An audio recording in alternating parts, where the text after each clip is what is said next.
Catherine Austin, and welcome to Living Karma Yoga. It's a show where we celebrate all that the yoga world has to offer. We're going to show you from postures to music, mantra, meditation, travel, cooking, and so much more. You know, yoga isn't just for 1 hour. It's not enough in today's busy world. So we're helping you take your yoga off the mat and into your life as well. I hope you find here many tools to help you live the life you deserve.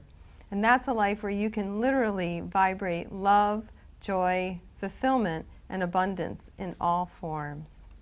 So my guest today is one of our yoga teachers at Karma Yoga. Her name's Natalie Pyatt, and she's a certified Anusara yoga teacher and Ayurvedic inner medicine practitioner. She'll tell us all about that.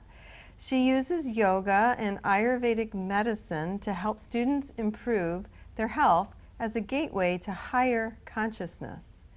Natalie delights in the journey of aligning with nature both on and off the mat and helping others reveal the innate goodness and radiant health that is the essence of life. Her classes are always filled with poetic language, philosophy, and laughter, and she offers private yoga sessions and Ayurvedic consultations to help bring your body, mind, and spirit into balance and harmony. Natalie's a member of Karma's Ayurvedic team as well. So I'm so happy to have you here today. And thank you. It reminds me a little bit of how we first met and went way back to our travels, even in India together. So we've had a nice journey, and I'm so happy that you're here to introduce yourself to our audience. And you know, in your bio a lot we talked about Ayurveda, but there are many people that don't understand what Ayurveda means. So let's begin there and we Sure. Ayurveda is really the other side of the coin to yoga. It's the lifestyle that naturally grows out of someone who begins a yoga practice, bringing themselves off the mat into deeper harmony and relationship with their true nature and with the nature of the universe. So Ayurveda is just a natural outgrowth of the practice, I think. Well, that's what happened for me. I know I was on the mat for many years, and then all of a sudden I was drawn to meditating because my Ayurvedic practitioner at the time suggested that. And I was seeing my Ayurvedic practitioner, because you weren't one then, that was helping me get some things in balance. So how did you move into Ayurveda study yourself with your yoga journey and how that's aligned? Sure. Well, really, I think that the yoga practice is also where it started for me. Things really ignited for me in college when I was studying yoga, and by the time I graduated I was just overwhelmed with passion for the practice and started seeking out all different healing modalities, I was already feeling good because of the practice, but I knew I wanted to feel even better. And one of my teachers actually said, "Hey, you should get your Vata balanced." And I said, oh, I think I'd had, you know, thoughts and introductions to it prior to that, but there was a spark that happened with that invitation. And within a very short amount of time, Grace brought me wonderful teachers, and I just went in 100%, studying both yoga and Ayurveda after school, massage therapy, and I spent almost 10 years traveling and meeting different teachers and just really enjoying the journey of healing myself and learning how to take care of myself and access that health and wholeness inside of myself. And I think that then teaching became a natural outgrowth of that experience. After practicing and experiencing it from the inside, I just wanted to share it with everyone that I possibly could. And my students in my asana classes were, of course, noticing things and asking questions. And my Ayurveda teachers were very encouraging and supportive and said, you know, help get the word out there, help share with people the simplicity of Ayurveda. And it really is, it's such a simple science that's accessible for everyone. And a lot of times I think in the beginning we think we need more than we need to actually bring ourselves to health. Ayurveda and yoga, you know, believe that we have inside of us everything we need to heal ourselves.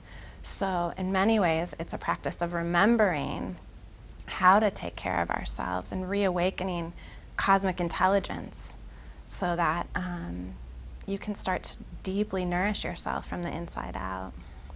So then, along our journey together, you became a mother, and you have a beautiful Yes. daughter that's almost turning 2. And how has that changed with your practice of Ayurveda and yoga along your path? That's a good question. Do we have an hour? I know, right? Well, naturally, when I was pregnant and postnatal, the practices were different that I did physically.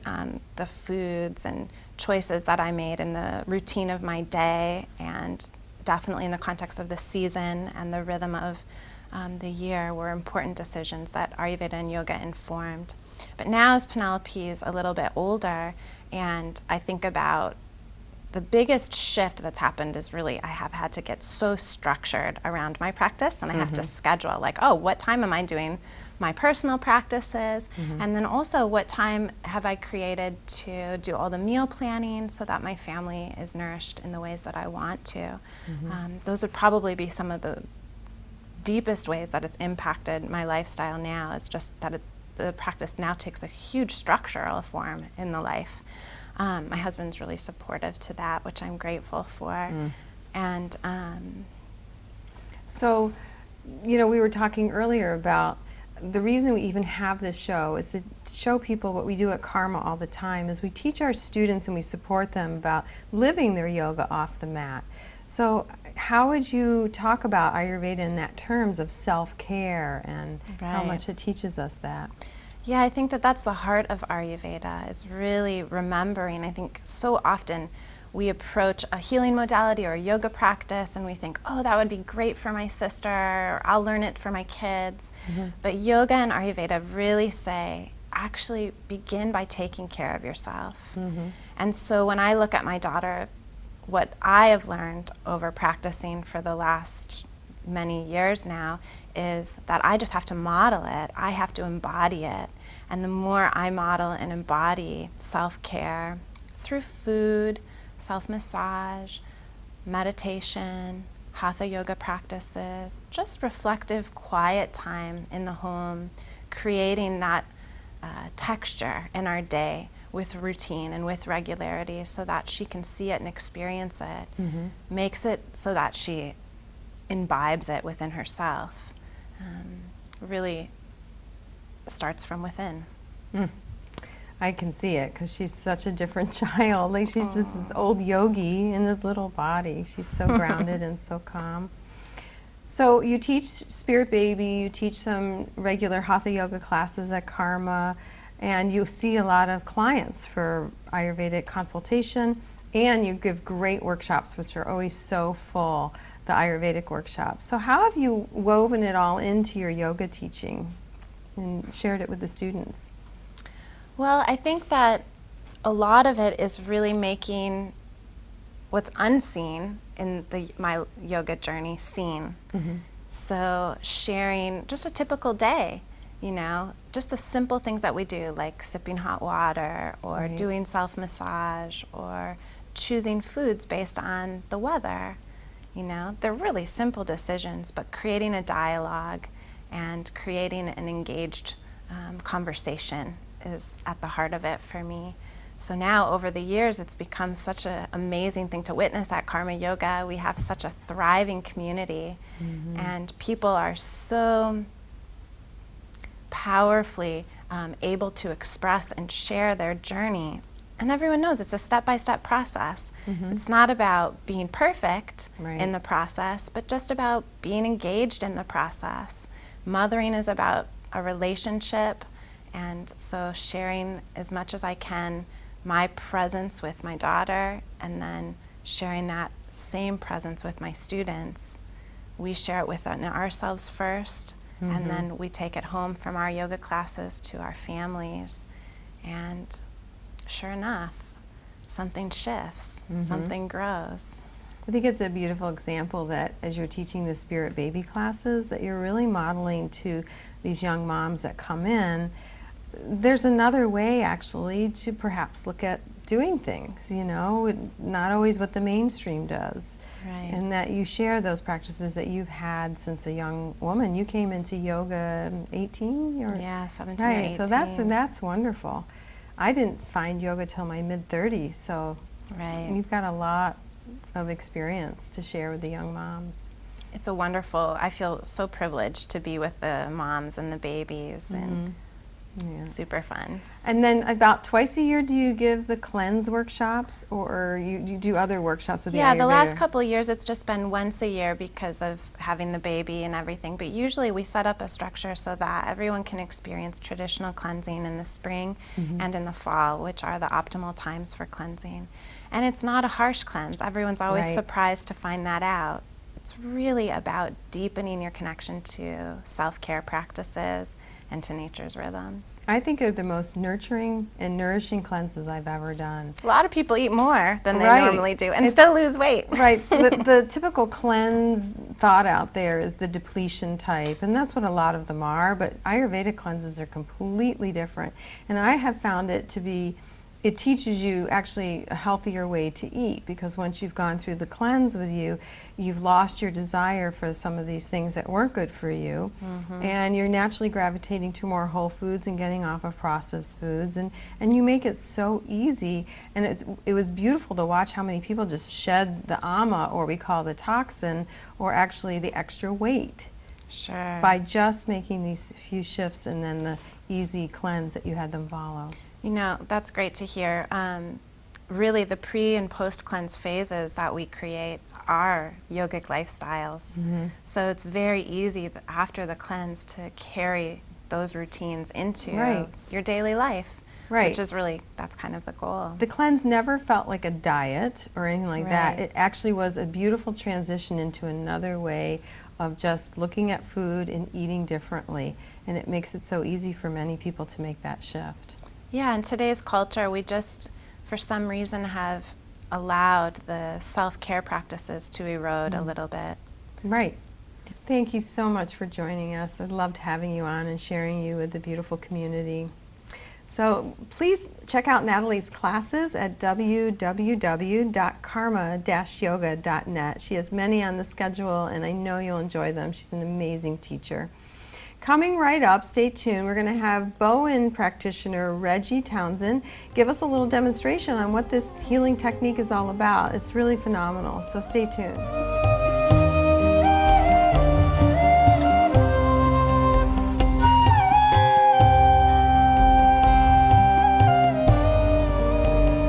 Hi, I'm here with Advanced Certified Bowen practitioner Regina Townsend.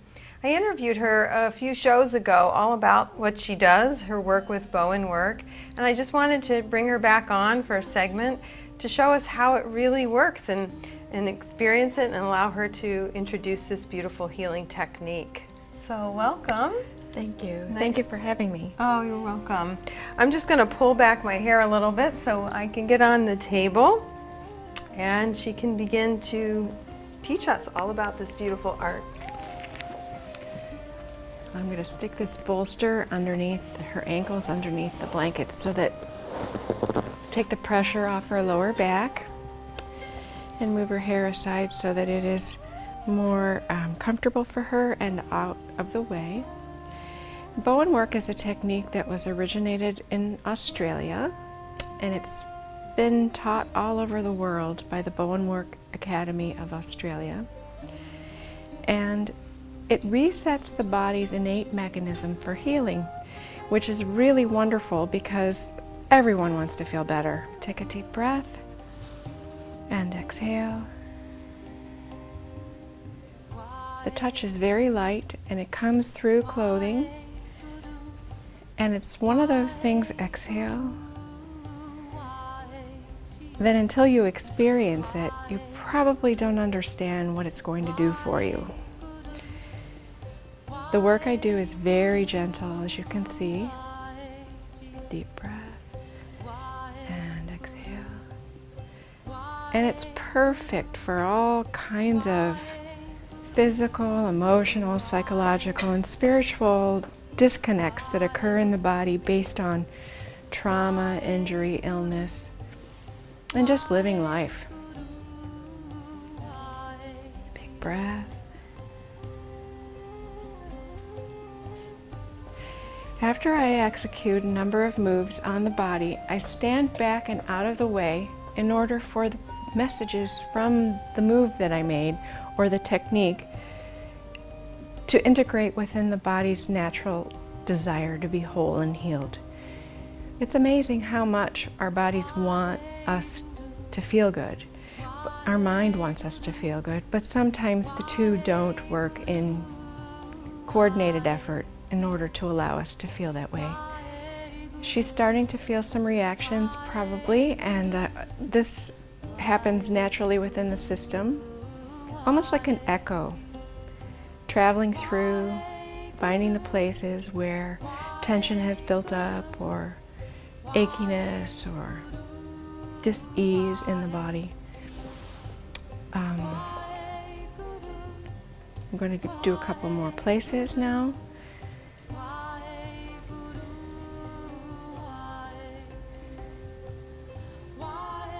I wait for the exhale because after the exhale there's a nanosecond when, before the next breath in, the heart skips a beat as well, just a tiny little beat, and it allows what I do to be pushed through the system in a very gentle and easy, natural way. Work is safe for infants to elderly. I have a variety of different people I work with. And once again, I'm standing away from her, allowing for the integration to pass through her system. It's very relaxing, it's very restorative, and it feels different than anything anyone else performs or does to change the way the body is. A massage is a constant contact with the body. This kind of work is very subtle and very specific, and it has a profound effect that can last for 5 to 7 days after the work has been completed. So one would not want to disturb the work by doing something really strenuous afterwards.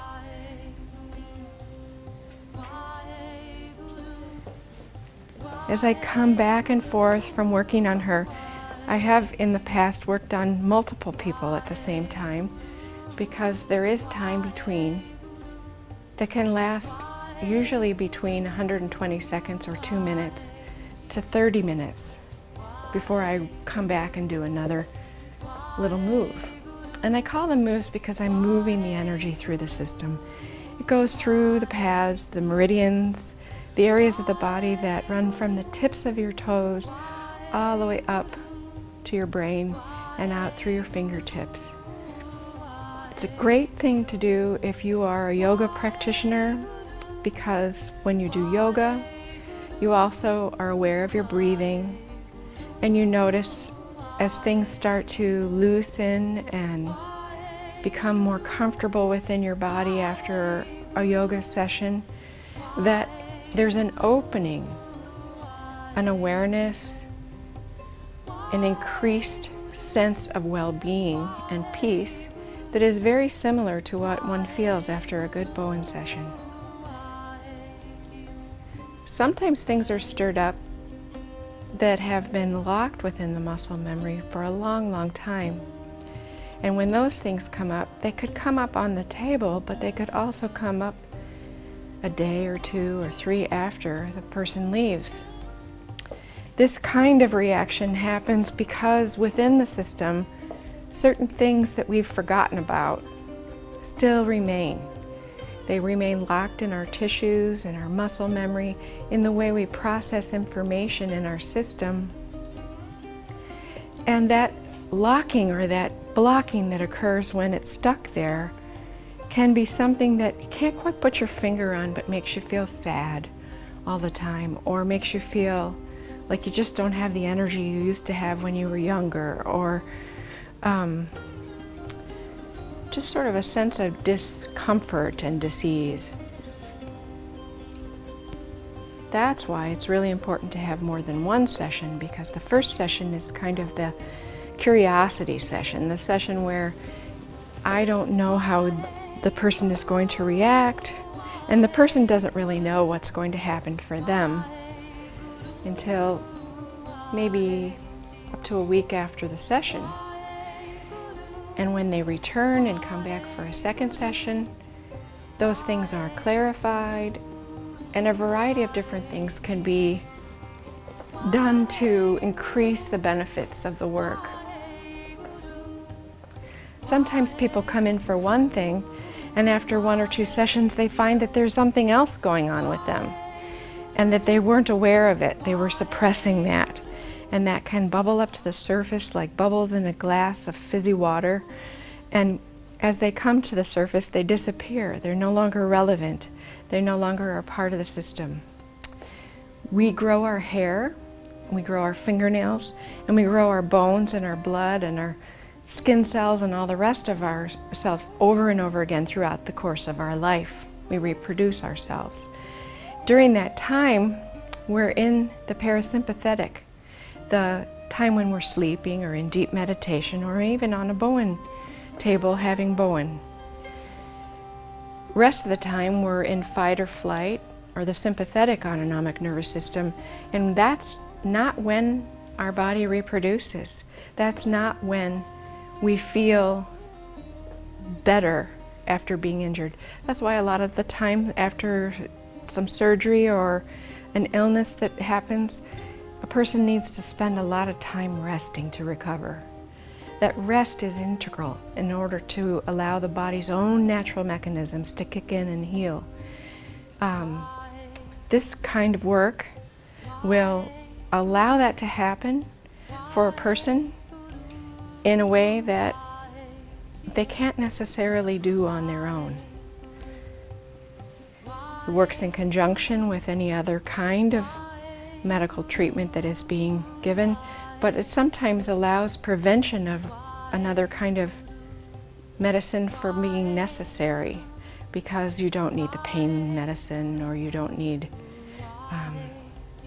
an anti-inflammatory sometimes if you've gotten to the injury right after it occurs with a Bowen session. Once the messaging is sent through the system, the body's mechanisms of healing become awakened and truly want you to be the best you can be.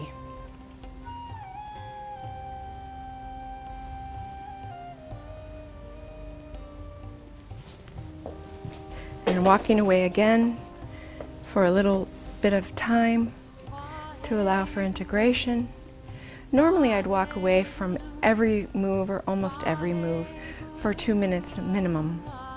In this particular segment, I'm doing it a little bit more quickly in order to save time, but the effects are still going to be quite profound regardless of that.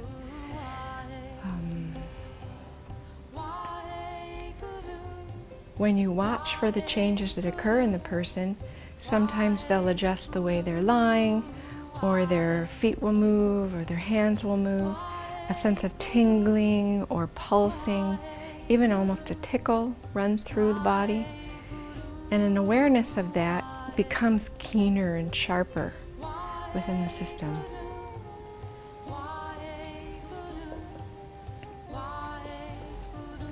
Normally I won't talk when I'm working on someone. I allow them plenty of time to feel the changes quietly within their body, allowing their mind to process the information that's being released, and just a sense of peace and comfort envelops the person so that they're very relaxed. I might cover them with a blanket or two if they're chilly, or uncover them if they get warm from the work. Sometimes the body temperature changes as a result of the movement of energy. Now, Catherine, I'm going to have you slide down and turn over onto your back so we can do some things on the other side. Very good. Take your time. Don't rush through. Now I could put a bolster underneath your knees to take the pressure off your lower back.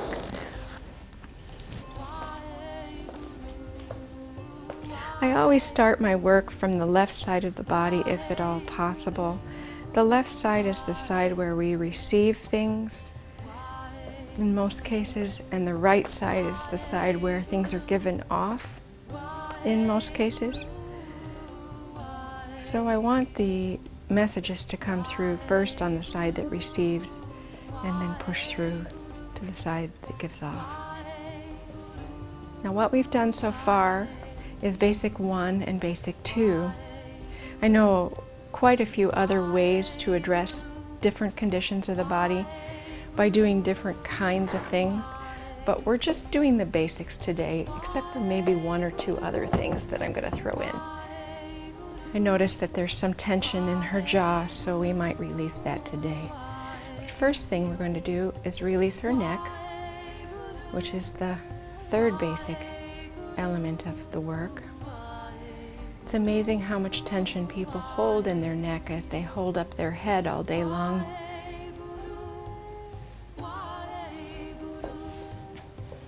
Once again, walking away, allowing for integration.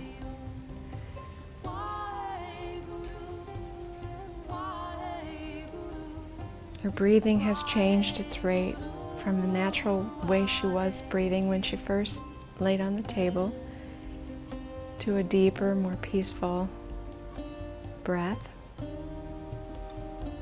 As the integration of the moves begins to really flow through her system, there's a lightness that occurs.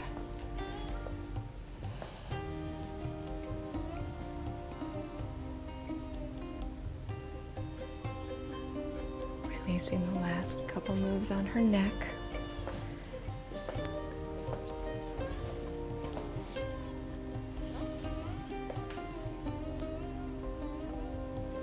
Okay, so now we're going to get you up. It's kind of the speed Bowen for the day. But I'm going to give you some water after I do that. I want you to slip your hands under the curve of your lower back. Lift your head towards your chest and exhale as you sit up. And swing your legs over the side so you can sit in a very balanced way. Here's some water for you. Please drink it as much as possible. After a session, it's important to rehydrate because we've released toxins into the bloodstream, and allowing that to pass through and out of your system is really important to feeling good after a session. We lose water in 3 ways: in the bathroom, when we sweat, and when we breathe. And so it's really important to get that water again, because you're going to be breathing differently, possibly sweating a little more and feeling yourself relief. Now I want you to stand down. I'm going to take the water from you and stand down in a very balanced way. Toes, balls of the feet, and then heels, and push off the table and see how you feel standing up. Very relaxed, very relaxed. I have many sessions with Regina for over past 3 years or so or more, and they just keep getting better and better, and it feels so, it's hard for me to even talk right now. I'm so relaxed. But well, that's common because your body's doing the work right now, and your mind and body are coordinating in a way that normally doesn't happen when you're awake. It's more like being in a dreamlike state when you stand up. Yeah, sometimes it's hard for me to even drive home. So this was a speed Bowen session. I normally come for like an hour, hour and a half or so. Yes. And it's amazing. I can come in and be a little, busy because of the day, and then by the end I can hardly walk out the door. So it's such a transformation. Thank you for being with us today and giving us an insight into this beautiful healing practice. Thank you for having me. It's been a pleasure. Thank you.